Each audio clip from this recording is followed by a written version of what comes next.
Assalamualaikum warahmatullahi wabarakatuh. Apa kabar anak-anak Ustazah yang soleh dan solehah? Pastinya yang Ustazah harapkan hari ini kalian dalam keadaan sehat dan selalu dalam lindungan oleh Allah Subhanahu wa taala. Alhamdulillah, hari ini kita masih diberi kesempatan kembali untuk bertemu kembali dalam belajar matematika meskipun masih dalam situasi pandemi ya. Kita doakan semoga situasi ini cepat berlalu ya. Nah, di hari Jumat ini kita akan bersama-sama melanjutkan kembali materi untuk di semester kedua ini. Yang minggu kemarin sudah kalian melaksanakan ulangan harian tentang pengukuran. Nah, hari ini kita akan belajar tentang hubungan antar garis. Kalian bisa membuka bukunya di halaman 119. Nah, sebelum kita mulai, kita bersama-sama dahulu agar ilmu yang kita dapatkan nanti dapat bermanfaat. Kita membaca basmalah. Bismillahirrahmanirrahim.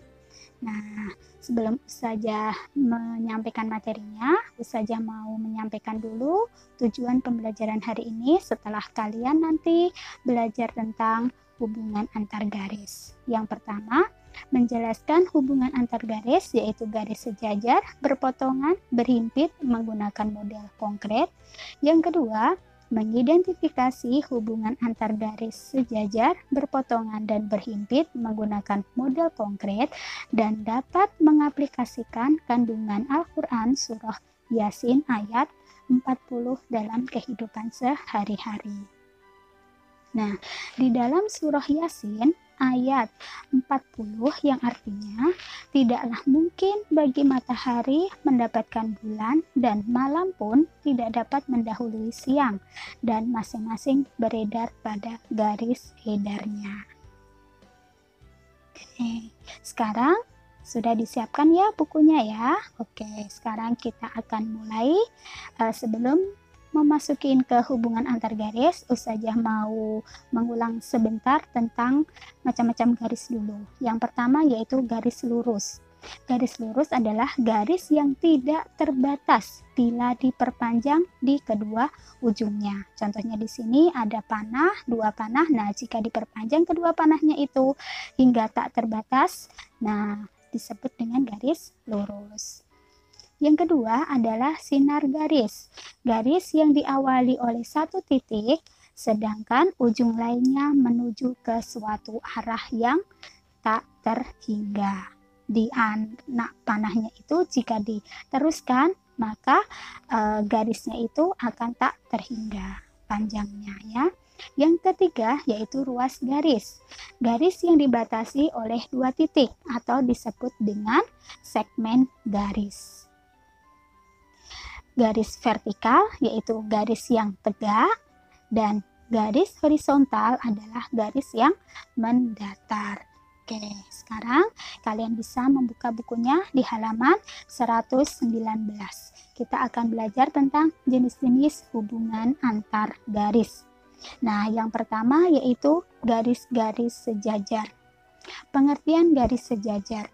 Dua garis atau lebih dikatakan sejajar jika garis-garis tersebut terletak pada sebuah bidang datar dan tidak akan pernah berpotongan walaupun garis tersebut diperpanjang sampai tak terhingga.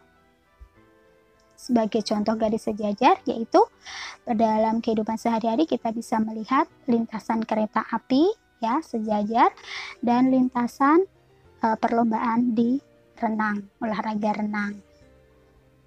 Nah, sifat-sifat garis sejajar adalah yang pertama, melalui sebuah titik di luar sebuah garis hanya dapat dibuat satu garis yang sejajar dengan garis tersebut.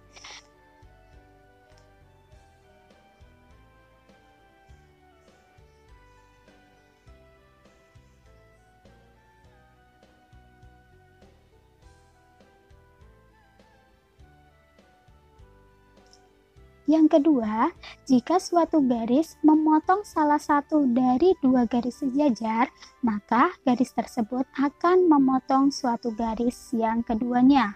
Ketiga, jika suatu garis sejajar dengan dua garis yang lain, maka kedua garis itu sejajar satu dengan yang lainnya. Nah, contoh garis-garis sejajar. Di sini ada garis K dan garis L. Jika ditulis K garis miring 2L dibaca garis K sejajar garis L. Simbol garis sejajar itu adalah garis miring 2. Nah, yang kedua ditulis P sejajar dengan Q. Maksudnya garis P sejajar dengan garis Q. Contoh yang ketiga yaitu ditulis X sejajar dengan Y. Jika dibaca yaitu garis X sejajar dengan garis Y. Nah, yang kedua yaitu hubungan antar garisnya yaitu garis-garis berpotongan. Dua garis dikatakan saling berpotongan jika garis tersebut terletak pada sebuah bidang datar dan berpotongan di salah satu titiknya. Contohnya di sini garis P berpotongan dengan garis Q di titik O.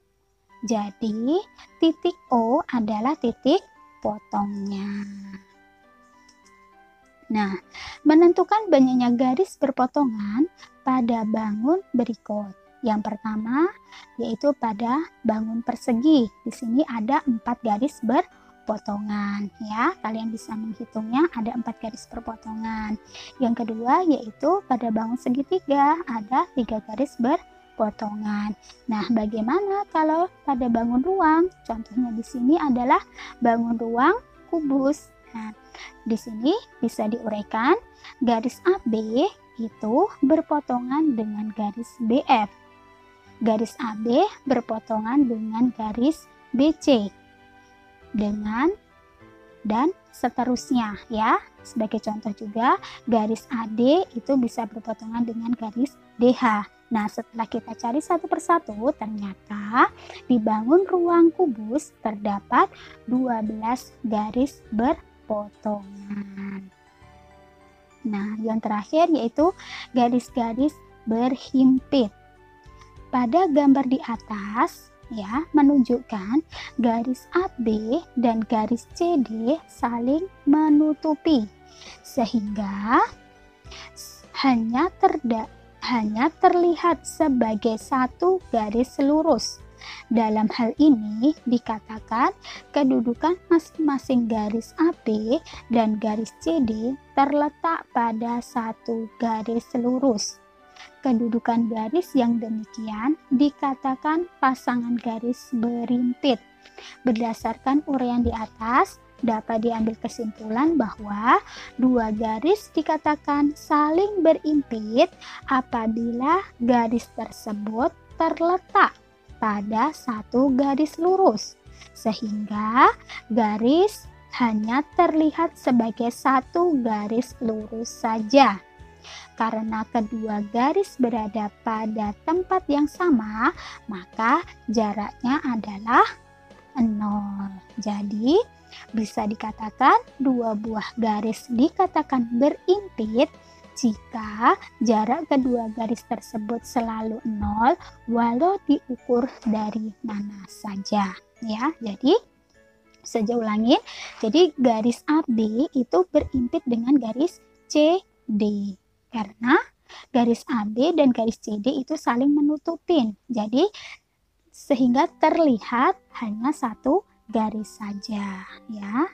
Nih, mudah-mudahan kalian dapat memahaminya ya nak. Kalian bisa melihatnya di halaman 127. Di situ ada garis-garis contoh garis-garis berimpit.